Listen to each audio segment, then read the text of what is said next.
ഒരു പ്രധാനപ്പെട്ട ചോദ്യം, ഇപ്പോൾ ഇതാ കനത്ത ചൂടാണ്, രാത്രി ഇപ്പോൾ എല്ലാ വീടുകളിലും കറണ്ട് പോയിക്കൊണ്ടിരിക്കുകയാണ്. പക്ഷേ ഇവിടെ ഇതാ നിങ്ങളുടെ കാലത്തെ, നിങ്ങളുടെ ഉമ്മൻചാണ്ടി ഭരിക്കുന്ന ആ 5 വർഷം ഇരുണ്ട യുഗം, ഇരുണ്ട കാലമെന്ന് വിശേഷിപ്പിച്ചുകൊണ്ട് തെരഞ്ഞെടുപ്പ് പ്രചാരണം നടത്തിയ ഇടതുപക്ഷ സർക്കാർ ഇപ്പോൾ ഇതാ അപ്രഖ്യാപിത ലോഡ് ഷെഡിംഗ് നടത്തിയിരിക്കുന്നതാണ്. എല്ലാ ദിവസവും രാത്രി വീടുകളിൽ കറണ്ട് പോവുകയാണ്. ഈ സാഹചര്യത്തെ എങ്ങനെയാണ് ലീഗ് കാണുന്നത്? അല്ല, ഇത് വളരെ ഗൗരവമുള്ള ഒരു സാഹചര്യമാണ്. ഉമ്മൻചാണ്ടി വാസ്തവത്തിൽ വളരെ ദീർഘവീക്ഷണത്തോടു കൂടി ഈ കാര്യത്തിൽ പ്രവർത്തിച്ചതാണ്. കാരണം ഇങ്ങനെയുള്ള സന്നിഗ്ധ ഘട്ടത്തിൽ നമുക്ക് വൈദ്യുതി വാങ്ങേണ്ടി വന്നേക്കാം. അത് കണ്ടതുകൊണ്ടാണ് ഉമ്മൻചാണ്ടി അന്ന് കുറഞ്ഞ പണത്തിന് വൈദ്യുതി വാങ്ങാൻ ദീർഘകരാറുണ്ടാക്കിയത്. നമ്മളിങ്ങനെ വലിയ തള്ളുകൊണ്ട് കാര്യമില്ലല്ലോ, കാരണം നമ്മളെല്ലാം തികഞ്ഞു. ടെക്നോളജിയിൽ കുറച്ച് മാറ്റം വന്നപ്പോൾ പിന്നെ പ്രസരണ നഷ്ടം കുറച്ച് കുറക്കാൻ കഴിഞ്ഞതിൻ്റെ ഒരു ഗുണമാണ് ഇപ്പോൾ ഇടയ്ക്ക് നമ്മൾ കണ്ടത്. അല്ലാതെ അത്രയധികം വൈദ്യുതി ഉണ്ടാക്കിയില്ല.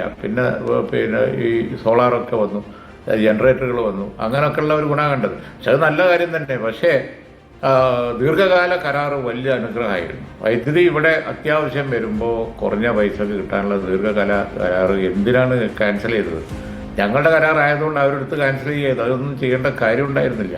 അപ്പോൾ വലിയ പണം കൊടുത്ത് വൈദ്യുതി വാങ്ങാൻ ബോർഡിന് കഴിയില്ല. അപ്പോൾ അതാ പ്രശ്നം. അതുകൊണ്ടാണ് ഇപ്പോൾ ഈ ലോഡ് ഷെഡിങ് ഇത്ര ഇതായിട്ട് വരേണ്ടി വരുന്നത്. ഇതൊക്കെ ഇനി വരാൻ പോകുന്ന ഗവൺമെൻറ് ഏതാണെങ്കിലും അവിടെ തലയിൽ വരും ഇത്തരം പ്രശ്നങ്ങളൊക്കെ. അപ്പോൾ അതുകൊണ്ട് ദീർഘദൃഷ്ടിയില്ലായ്മയാണ് ഇപ്പോഴത്തെ ഈ പ്രതിസന്ധിക്ക് കാരണം, ഒരു സംശയവുമില്ല. നിങ്ങളിപ്പോൾ ഏതായാലും ഭരിക്കാൻ തയ്യാറായിരിക്കുന്നു അല്ലേ? ഭരിക്കുമ്പോൾ എങ്ങനെയൊക്കെ വേണം മന്ത്രിമാരുടെ ഓഫീസ് പ്രവർത്തിക്കേണ്ടത് എന്നടക്കമുള്ള കാര്യങ്ങൾ ലീഗ് പറഞ്ഞു കഴിഞ്ഞിരിക്കുക. അത്രയ്ക്കും ആത്മവിശ്വാസത്തിലേക്ക് എത്തിക്കഴിഞ്ഞു. ഇനിയിപ്പോൾ ഇതാ 7 ദിവസമേ ഉള്ളൂ, കൃത്യം ഒരാഴ്ച. അല്ല, ആത്മവിശ്വാസം നല്ലോണം ഉണ്ട്.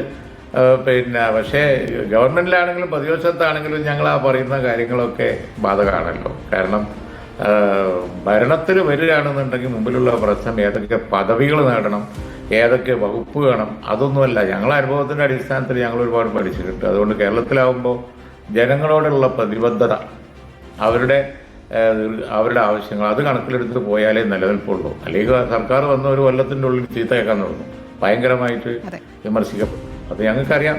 അതുകൊണ്ടാണ് ഞങ്ങൾ ആ തരത്തിൽ ചർച്ച ചെയ്യുന്നത്. ഏറ്റവും പക്വമായ സമീപനം. വളരെ നന്ദി ശ്രീ പി കെ കുഞ്ഞാലിക്കുട്ടി. രാവിലെ അങ്ങയുടെ നല്ല വാക്കുകളും ഈ നടത്തിയിരിക്കുന്ന സന്നദ്ധ പ്രവർത്തനം അതങ്ങനെ പറഞ്ഞു നടക്കേണ്ട കാര്യമല്ല എന്ന ലീഗിന്റെ നിലപാടിനും ഒന്നുകൂടി അഭിനന്ദനം അറിയിക്കുകയാണ്. Thank you.